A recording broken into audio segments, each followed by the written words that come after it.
ማርያም ማርያም ማርያም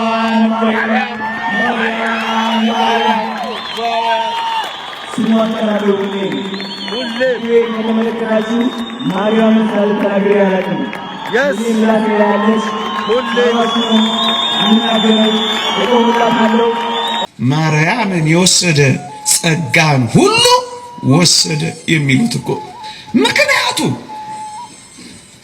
ጸጋን ሁሉ የተመላሽ ነኝ ተብሎ የተዘመረላት ናት። እሷ ቅኔውን የተሰጣትን ተመልከቱ። አንቺ ጸጋን ሁሉ የተሞላሽ ነሽ እኮ የተባለው። ልጇ አደራ የሰጠን ለእናቱ ስለሆነ ሁላችንም አደራ ከተቀመጥንበት ቤት እንዳንጠፋ እግዚአብሔር ይርዳል።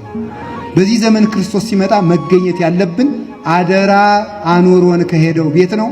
አደራ ያኖረባት ሰፊቱ አዳራሽ ደግሞ እመቤታችን ናት። ከሷ አቅፍ የተገኙ ሰዎች አይጠፉም። እውነቴን ነው የምነግራችሁ። ሰብስክራይብ ለምንድን ነው የማታደርጉት? አሁን አድርጉ። ሰላም ጤና ይስጥልኝ ውድ የጽጌ ማርያም ሚዲያ ቤተሰቦች እና በመላው ዓለም የምትገኙ ውድ የክርስቶስ ቤተሰቦች እንደምን አላችሁ? ሰላም እግዚአብሔር ለሁላችሁም ይሁን። ይህ የኦርቶዶክስ ተዋሕዶ መንፈሳዊ ትምህርት ወደ እናንተ የሚደርሰው ልዩ ፕሮግራም ሲሆን ለወዳጅ ለዘመድ በማጋራት ይህን የእግዚአብሔር ቃል ለዓለም እንዲዳረስ የበኩልዎን ትብብር ያድርጉ እያልኩኝ ወደ ዛሬው ዝግጅት ወዳደረጉት ወስዳችኋለሁ። እስከ ፍጻሜው አብራችሁን ቆዩ። ያላችሁን አስተያየት በኮመንት መስጫው ጻፉልን፣ እናነባዋለን።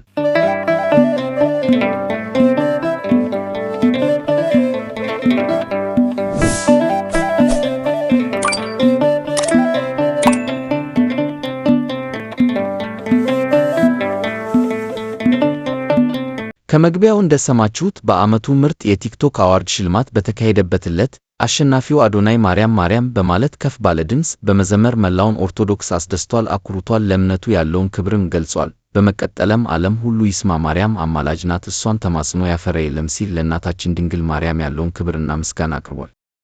በአንድ ተጽዕኖ ፈጣሪ ግለሰብ ስለ እናታችን ድንግል ማርያም ስሟን ከፍ አድርጎ በመጥራቱ መናፍቃን የሚያፍሩበትና ማዕተብ አስረው በአደባባይ ስሟን መጥራት ለሚያፍሩ ሰዎች ትልቅ ትምህርት እንዲሆናቸው በማድረጉ ሊመሰገን ይገባዋል። ይህን በተመለከተ ሙሉ ቪዲዮውን አቀርብላችኋለሁ፣ አብረን እንከታተሉ።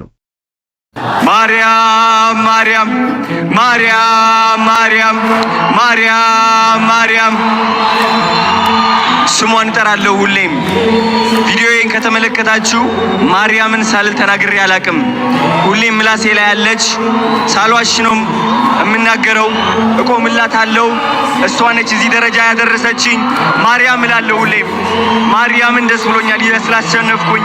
ማርያምን ደስ ብሎኛል እዚህ ስቴጅ ስለቆምኩኝ። ማርያምን ደስ ብሎኛል እዚህ ደረጃ ስለደረስኩኝ። እግዚአብሔር የተመሰገነ ይሁን። ማርያም አመሰግንሻለሁ። አንቺን የተጠጋ አይደለም ጎስቋላ፣ አንቺን የተጠጋ አይደለም ጎስቋላ፣ የመድኃኒት ሕይወት አግኝቷል ከለላ። ነይ ነይ ብዬ ማርያም ነይ ነይ ዛዌታ የአማኑኤል እናት የመድኃኔዓለም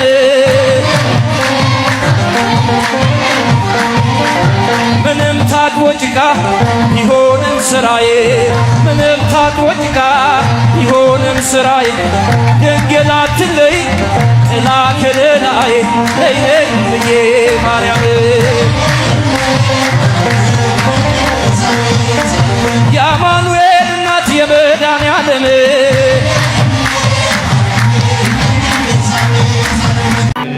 እንደሚታወቀው ወንድማችን አዶናይ በተገኘው አጋጣሚ እና በተገኘው መድረክ በአደባባይ ስለ ሃይማኖቱ ሳያፍር መናገር እና እግዚአብሔር ያደረገለትን መመስከርን ያክል የሚያስደስት ነገር ያለ አይመስለኝም። አንድ ሰሞን አንድ አባት በስብከት መድረክ ላይ ስለ አዶናይ እንዴት እግዚአብሔርን እንደሚወድ እና ቃሉ ከአፉ እንደማይለቅ ሲመስክሩለት ሰምተናል። ላለው ትውልድ ትልቅ አስተማሪ እንደሆነም ተገንዝበናል።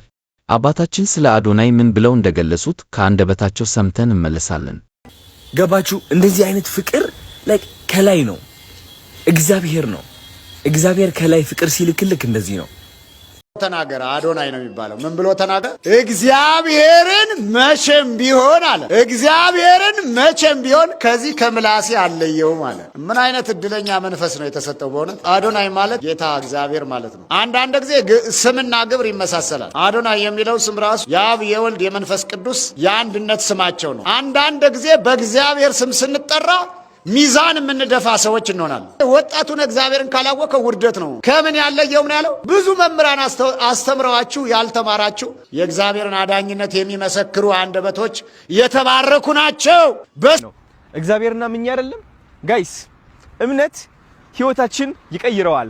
ሰው ፊት የሚመሰክርልኝ እኔ በሰማይ አባቴ ፊት እመሰክርለታለሁ ብሎ ጌታችን ኢየሱስ ክርስቶስ ተናግሯል። ይህ ሰውዬ በማህበራዊ ሚዲያ ነው የመሰከረው። እስከ ዘላለም ድረስ ነፍሴ ከስጋዬ እስክትለይ ድረስ ከምላሴ ላይ የእግዚአብሔርን ስም አላጠፋም አለ። እግዚአብሔር እንደ ልቡ መሻት ያድርግለት። በሉ መርቁ። አይኖቹ የእግዚአብሔርን ማዳን ስላየ ነው እግዚአብሔርን ተስፋዬ ነህ አልኩት።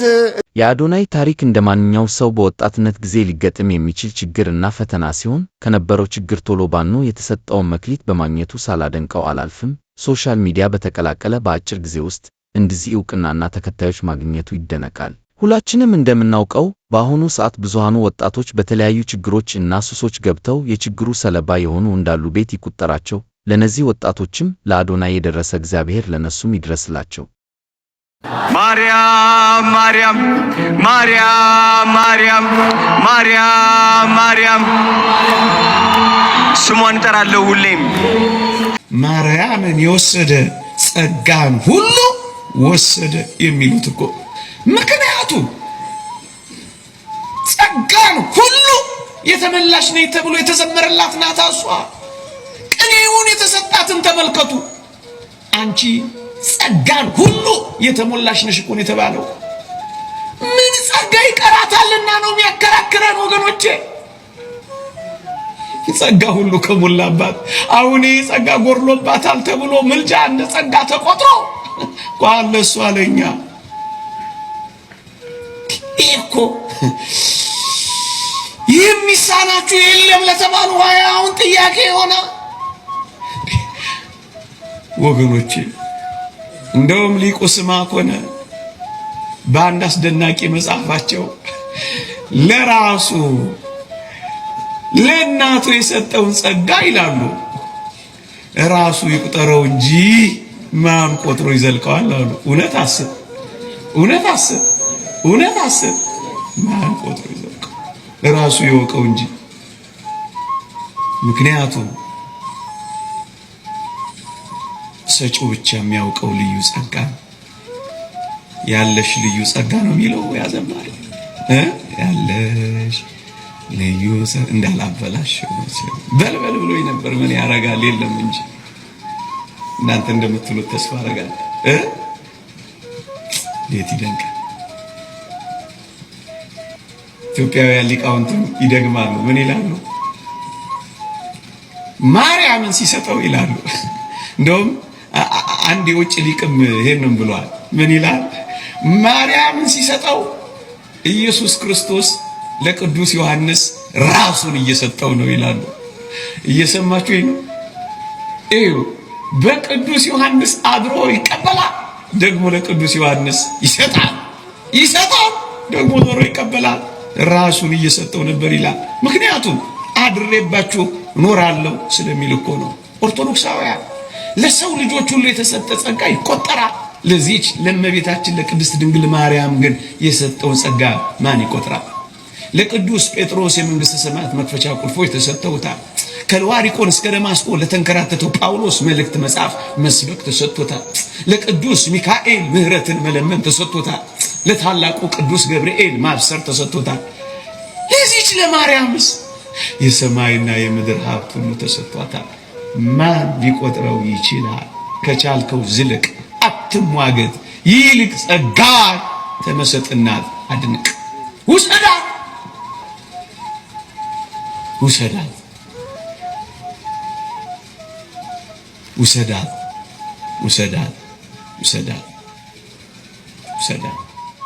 ማርያም ማርያም ማርያም ማርያም ማርያም ማርያም ስሟን እጠራለሁ ሁሌም። መታደል ነው ስሟን ከፍ አድርጎ ሲጠራት መስማት። ብናውቀው ስሟን በምድር ጥላ ላደረጉ በምልጃዋ ተማምነው ድንግል ማርያምን ለተጠጉ ነፍሳቸው ታቅፋ በእጆቿ ስር በላይ ታኖራለች። በጽዮን መንደር መናፍቃን እባካቸው አክብሯት። በእናታችን ቅድስት ድንግል ማርያም አትምጡብን። ልጇ አደራ የሰጠን ለእናቱ ስለሆነ ሁላችንም አደራ ከተቀመጥንበት ቤት እንዳንጠፋ እግዚአብሔር ይርዳል። በዚህ ዘመን ክርስቶስ ሲመጣ መገኘት ያለብን አደራ አኖሮን ከሄደው ቤት ነው። አደራ ያኖረባት ሰፊቱ አዳራሽ ደግሞ እመቤታችን ናት። ከሷ አቅፍ የተገኙ ሰዎች አይጠፉም። እውነቴን ነው የምነግራችሁ። ሞታችንም ታሳምርልናለች። ለዚህ ነው ደራሲው ሕይወቴ መሞቴ ማርያም ባርኪ ብሎ የጸለየው። ማርያም ሆይ ሕይወቴንም ሞቴንም ባርኪልኝ ብሎ የተናገረው። በመንገድም ስንቃችን ናት፣ በሞታችንም ስንቃችን ናት። ከሷ አስጠግቶን ሄደ። ለኛ እሷን እናቴን አደራ ብሎ ሄዷል። ፍቅሯን ያዙልኝ ነው እንጂ እኮ ሌላ ምን ልናደርግላት ነው? ለሱ እንካናት ብሎ ለዮሐንስ ሲሰጠው በዮሐንስ ለኛ ሰጠን። ተመልከቱ፣ በዮሐንስ በኩል እሷን ለኛ ሲሰጠን እኛን ደግሞ በዮሐንስ አድርጎ ለሷ ሰጠን። ስለዚህ የአደራ እናታችን ናት። የክርስቲያን ዋናው ነገሩ ምንድነው? አደራ መጠበቅ ነው። አደራ ማውጣት ምንድነው? ከተቀበልነው አደራ አንዱ የእናቱን አደራ ማውጣት አለብን። የፍቅሯን አደራ በልተን እንዳንገኝ ዘረ ቆርጥም እንዳንሆን እግዚአብሔር ይጠብቀን። ስለዚህ ሁላችሁም ውዳሴ ማርያም ስታቋርጡ እመቤታችንን ሳታመሰግኑ ስትሆኑ አደራ እየበላችሁ እንደሆኑ ወቁት። ከጸለያችሁ ግን ለእናቱ አደራ ሰጥቷችኋልና ሞትም አይነጥቃችሁም። የምትፈልጉት ነገር ሁሉ ታገኛላችሁ። እሱን ነው የምላችሁ። ለአባታችን ቃለ ሕይወት ያሰማልን፣ የአገልግሎት ዘመናቸውን ያብዛል። የእግዚአብሔር ዓይኑ ያረፈባት ሰማይ ድንግል ማርያም ብቻ ናት። የእግዚአብሔር የዓይኑ ማረፊያ ነው ያልኳችሁ። ሰው የዓይኑ ማረፊያ ያስፈልገዋል። የቆሸሸች ስፍራ ማየት አይፈልግም። እግዚአብሔር ባህሪው ንጹህ ነውና ንጹህ ነገርን ማየት ይወዳል። ያቺ ንጽሕት የዓይኑ ማረፊያ ደግሞ ድንግል ማርያም ናት። ድንግል ማርያም ስንኳን ስለኛ ለእግዚአብሔር እንኳን የዓይኑ ማረፊያ ናት። እግዚአብሔር ነጸረም ሰማይ ተመልከቱ። እግዚአብሔር ከሰማይ ሆኖ ተመለከተ። ኩሎ አረየ ወህውረ አለው። ሁሉም ተካክሎ በደለ። አልቦ ዘይገብራ ለሰናይት ደግ ነገርን የሚሰራ ሰው ጠፋ ተባለ። ተመልከቱ፣ ደግ ነገርን የምትሰራ ደግ የሆነች እናት የእግዚአብሔር የዓይኑ ማረፊያ ድንግል ማርያም ናት። በሉ እስኪ ሁላችሁም የዓይኑ ማረፊያ በሉ። ድንግል ማርያም ናት በሉ በደንብ። እናንተ ምቀኛ ናችሁ እንዴ? የማን ዓይን ማረፊያ? የማን ታዲያ? እኔ ዓይኔ ቢያርፍባት ድንቅ ነው። ያንተ ዓይን እኮ የሚጠፋ ዓይን ቢያርፍባት ምንድነው የሚያስደንቀው?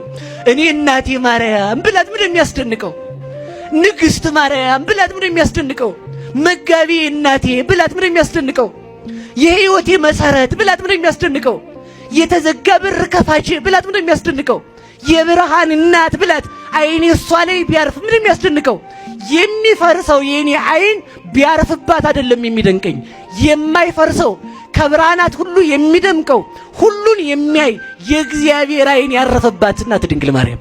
የእግዚአብሔር ዓይኑ ያረፈባት ዓለምን ለመፍጠር አይቶ እሷን ምክንያት አድርጎ ለፍጥረታት ተስፋ ሰጥቶ የፈጠራት የታመነች ናት። ድንግል ማርያም ለአምላክ እናትነት የታመነች ናት።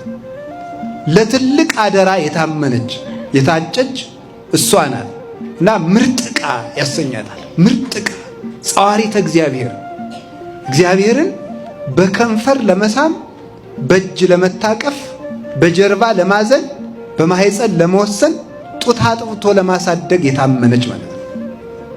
እንዲህ ያለች ስለሆነች እሷን የሚመስል ምርጥ ዕቃ በፍጹም የእግዚአብሔር የጸጋው መዝገብ እንደ ድንግል ማርያም የለም፣ የትም አይገኝም። እግዚአብሔር ጸጋን ሁሉ ያኖረባት ቤቱ ማለት ነው።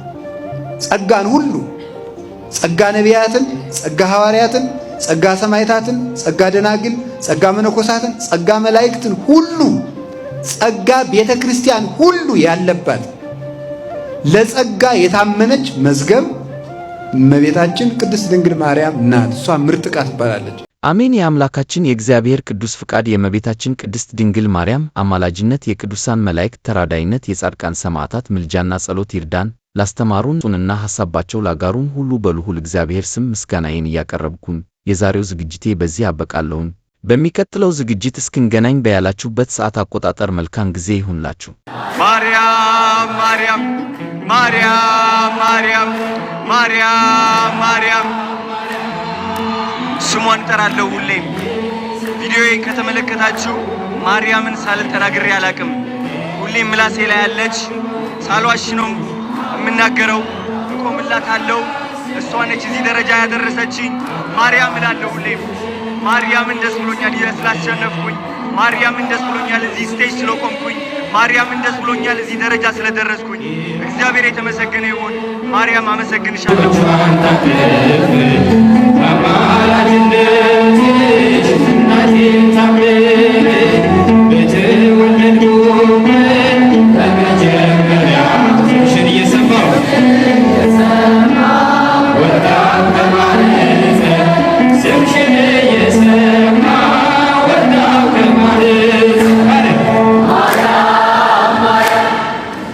Maria